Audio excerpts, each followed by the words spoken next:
On savait le français séducteur, élégant ou encore arrogant, mais est-il vraiment le roi de l'infidélité ? Moi, dans mon cas, je suis fidèle et ça me va très bien comme ça. Après, dans la réalité, je suis dans un métier où il y a 80% de femmes, beaucoup de célibataires. Il faut être bien armé pour résister quand même. On en parle de plus en plus et au final, on le fait de plus en plus aussi et on le pardonne de mieux en mieux. Selon une étude américaine, seulement 47% des Français, soit moins d'un Français sur deux, jugent les relations extra-conjugales moralement inacceptables.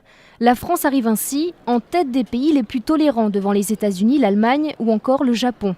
Les sociologues sont plus sceptiques, difficile de chiffrer et de comparer ce phénomène.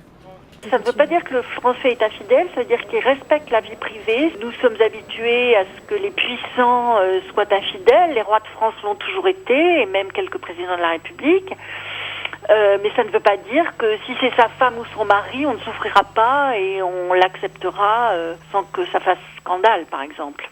Une chose est sûre, l'infidélité en France est de plus en plus décomplexée. Une autre étude, française cette fois-ci, soulignait il y a quelques semaines qu'un Français sur deux avait déjà été infidèle.